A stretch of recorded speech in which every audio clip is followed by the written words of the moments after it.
Hi అండి. ఈరోజు వీడియోలో చాలా సింపుల్గా ప్రిపేర్ చేసుకునే స్వీట్ పొంగనాలు చూపిస్తాను. టీ ఫ్రై లేకుండా అప్పటికప్పుడు ఈజీగా ప్రిపేర్ చేసుకోవచ్చు. టేస్ట్ మాత్రం వేరే లెవెల్ అండి, చాలా బాగుంటాయి. ఇంకా ఏమాత్రం లే చేయకుండా రెసిపీ విధానం చూసేయండి. ఈ రెసిపీ కోసం ముందుగా స్టవ్ మీద ఒక కడాయి పెట్టుకొని 3/4 కప్పు వరకు తురిమిన బెల్లం వేసుకొని, ఒక 1/2 కప్పు వరకు వాటర్ వేసుకొని బెల్లాన్ని కరిగించుకోవాలి. పాకం ఏం అవసరం లేదు, జస్ట్ బెల్లం అంతా మెల్ట్ అయిపోతే సరిపోతుంది. ఇంట్లో తినేటి ఏం లేనప్పుడు మనకి ఏదో ఒకటి తినబుద్ధి అవుతుంది కదా, అలాంటప్పుడు చాలా సింపుల్గా తక్కువ టైంలో ప్రిపేర్ చేసుకోవచ్చండి. ఈ రెసిపీ తప్పకుండా ట్రై చేయండి, బాగుంటుంది.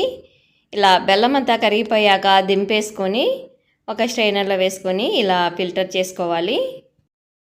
నెక్స్ట్ ఈ బెల్లం వాటర్లోకి ఒక 3/4 కప్పు వరకు గోధుమ రవ్వ వేసుకోవాలి. ఎర్ర రవ్వ అంటారు కదా, ఉప్మా రవ్వనే గోధుమ రవ్వ. తర్వాత 1 కప్పు వరకు సూజీ రవ్వ వేసుకోవాలి. దీన్నే బాంబే రవ్వ అని కూడా అంటారు. ఈ 2 రవ్వలు వేసి బాగా కలిపేసుకొని ఒక 10 మినిట్స్ పాటు క్యాప్ పెట్టుకొని పక్కన పెట్టుకోండి. రవ్వ కాబట్టి వాటర్ అంతా అబ్జర్వ్ చేసుకొని చూడండి, ఇలా గట్టిగా అయి ఉంటుంది. జస్ట్ ఒక 10 మినిట్స్ చాలండి. 10 మినిట్స్ తర్వాత ఈ రవ్వని మిక్సీ జార్లోకి వేసేసుకోవాలి. మొత్తం రవ్వ వేసేసుకున్నాక మంచి ఫ్లేవర్ కోసం 7 నుంచి 8 వరకు ఇలాచి వేసుకోండి. టేస్ట్ బాగుంటుంది, ఫ్లేవర్ బాగా తెలుస్తుందండి ఇలాచి వేసుకుంటే. ఇలాగా బాగా వీలైనంత మెత్తగా గ్రైండ్ చేసుకున్న తర్వాత మిక్సింగ్ బౌల్లోకి వేసేసుకోవాలి. నెక్స్ట్ ఇందులోకి ఒక పించ్ ఆఫ్ వరకు వంట సోడా, ఒక పించ్ ఆఫ్ వరకు సాల్ట్ వేసుకోవాలండి.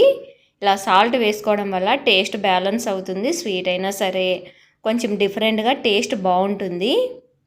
ఇలా బాగా కలిపేసుకున్నాక ఫైనల్గా ఒకసారి పిండి కన్సిస్టెన్సీ అనేది చూడండి. మనం గరిటె తీసుకొని పైనుంచి వేస్తే ఇలాగా ఫోల్డ్ అవుతూ పడాలి. అప్పుడే మనకి పర్ఫెక్ట్గా ఉందన్నట్టు పిండి. తర్వాత ఇప్పుడు స్టవ్ వెలిగించుకొని గుంత పొంగనాల ప్యాన్ పెట్టుకొని ఇలా అన్నింటిలోకి కొద్దిగా నెయ్యిని ఫిల్ చేసుకోవాలండి. నెయ్యితో వేసుకుంటేనే ఈ పొంగనాల టేస్ట్ బాగా తెలుస్తుంది. నెయ్యి లేకపోతే ఇంకేం చేస్తాం, ఆయిల్తో వేసుకోండి, కానీ నెయ్యితో వేసుకోవడానికి ట్రై చేయండి. ఆ నెయ్యి అంతా కరిగిపోయాక పిండిని ఫిల్ చేసేసుకొని క్యాప్ పెట్టుకొని కుక్ అయ్యే వరకు అలాగే ఉంచుకోవాలి. ఇలా ఒక సైడు కలర్ వచ్చి బాగా కుక్ అయ్యాక టర్న్ చేసుకోవాలి. రెండో వైపు కుక్ అవ్వడానికి ఎక్కువ టైం పట్టదండి. ఇలాగా రెండు వైపులా బాగా కలర్ వచ్చే వరకు కాల్చేసుకొని తీసుకోవడమే. చూశారు కదండి, అన్ని ఇంట్లో ఉన్న వాటితోనే చాలా సింపుల్గా ప్రిపేర్ చేసుకోవచ్చు. టేస్ట్ మాత్రం చెప్తున్నా కదా, నెక్స్ట్ లెవెల్ ఉంటుంది. తప్పకుండా ట్రై చేయండి. మీరు ట్రై చేస్తే ఎలా వచ్చాయో మీ ఫీడ్బ్యాక్ని నాకు ఖచ్చితంగా కామెంట్లో చెప్పండి. ఇలాంటి బోల్డన్ని రెసిపీస్ కోసం మన ఛానల్ని సబ్స్క్రైబ్ చేసుకోండి. అలాగే రెసిపీ నచ్చితే లైక్ చేసి షేర్ చేయండి. Thanks for watching.